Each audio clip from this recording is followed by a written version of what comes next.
मैंने कोई छुपी बात आपके सामने नहीं की। ये सुप्रीम कोर्ट के फैसले के बाद ये सारी जानकारी आपके सामने है। अब अगर मीडिया वाले सवाल ना करें हुकूमत से तो फिर हमारी जिम्मेदारी बनती है ना सवाल करने की।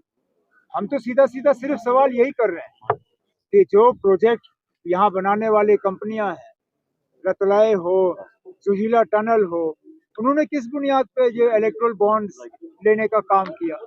बस बाकी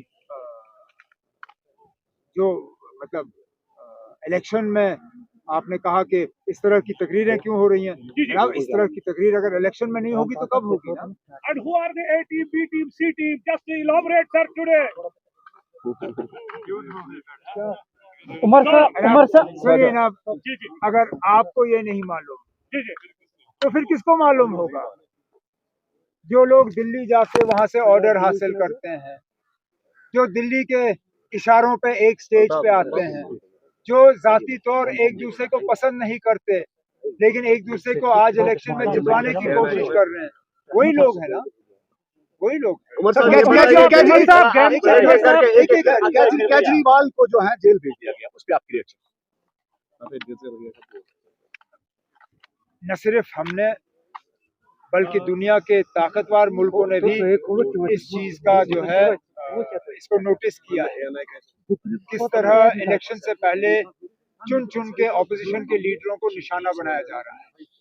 केजरीवाल साहब अब दूसरे चीफ मिनिस्टर हैं जिनको हाल ही में गिरफ्तार किया है, और ये इनका गिरफ्तार होना और एजेंसियों को इस तरह इस्तेमाल करना, ये इस मुल्क की जमहूरियत के लिए जो है एक बहुत एक खतरनाक सूरत हाल है, और मुल्क को जो है बहुत आगे तक इसका खमियाजा भुगतना पड़ेगा।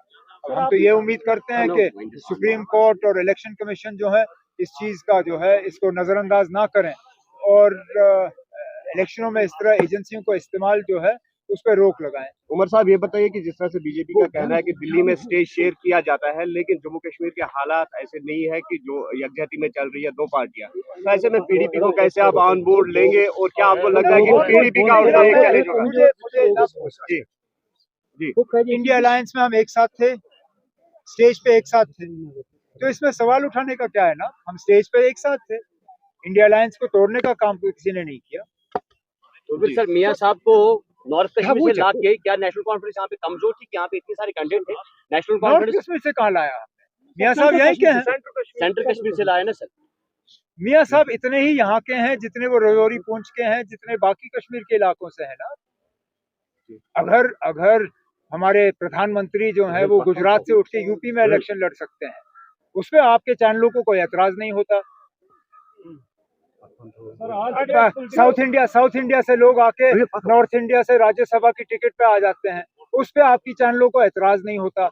मियां साहब कश्मीर की वादी के सीट पे इलेक्शन लड़ते हैं और उस पे आप लोग सवालिया निशान पैदा करते हो। क्या मियां साहब को रजौरी पुंछ अनंतनाग से इलेक्शन लड़ने का कोई अधिकार नहीं है? सर ऐसे में पीडीपी लगता है आपको चैलेंज देगा अगर पीडीपी का कैंडिडेट उठेगा, क्योंकि वोट जो है कहा जा रहा है डिवाइड होगा और उसका फायदा बीजेपी को मिल सकता है। आप लोग तो ये चाहोगे ही, लेकिन मुझे इस तरह का कोई इशारा नहीं मिला है ना। नहीं, पीडीपी समझते हैं आपकी चैलेंज एक होगा पीडीपी का कैंडिडेट। पीडीपी को क्यों हमसे लड़वाने की कोशिश कर रहे हो? क्योंकि पीएचडी है, इंडिया अलायंस है। पीडीपी ने कहीं कहा कि वो इलेक्शन लड़ रहे हैं? क्या पीडीपी ने कहीं से ऐलान किया है कि वो इलेक्शन लड़ रहे हैं? ये आप लोग हवा दे रहे हो इस चीज को। मैंने तो कम से कम जो मैंने महबूबा जी की तकरीर सुनी दिल्ली में परसों, उन्होंने कहा कि फारूक साहब और हम एक साथ हैं और हम इंडिया अलायंस को नहीं तोड़ेंगे। जब महबूबा जी ने दिल्ली में ये तकरीर की और ये बात की, तो आप लोग क्यों खामखा यहाँ हमें लड़वाने की कोशिश कर रहे हो? मुझे मालूम है आप लोग अपने चैनल चलाने की कोशिश करते हो, लेकिन मेहरबानी करके अपने चैनल चला के आप लोग ए टीम, बी टीम, सी टीम को नंगा करिए। उमर साहब 370 की आपने बात की, गृह मंत्री ने राजस्थान में कहा है कि एक ब्लंडर हुई है, जवाहरलाल नेहरू से एक ब्लंडर हुई है। गृह मंत्री का कहना है राजस्थान में उन्होंने बयान दिया है। मैंने 370 पे जितना कहना था कह दिया ना। उमर साहब बीजेपी को तनकीद बनाने के बावजूद आपके हरीफ कह रहे हैं कि ईडी के प्रेशर के बाद उमर साहब और फारूक साहब के जो कौलो फाइल है वो तब्दील हो चुके हैं। कहाँ हो चुके ना?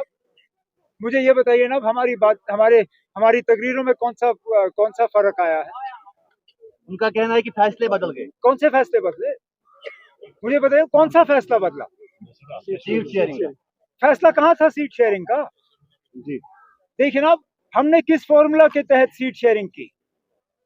आप बताइए, हमारा फॉर्मूला क्या था?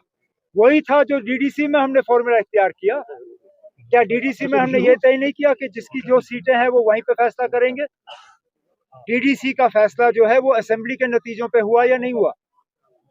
उस वक्त जहां पे भी 2014 के असेंबली इलेक्शनों में पीडीपी की कामयाबी हुई, हमने वहां पे उनको डीडीसी के जो है कैंडिडेट चुनने का मौका दिया। जहां पे नेशनल कॉन्फ्रेंस कामयाब हुई, वहां नेशनल कॉन्फ्रेंस का उम्मीदवार बना। जहां पे उस वक्त पीसी वाले हमारे साथ थे, जहां पे पीसी का कैंडिडेट जीता, उन्होंने अपना उम्मीदवार चुना। हमने वही फॉर्मूला यहाँ इख्तियार किया। इसमें ईडी का कहाँ से आता है ना?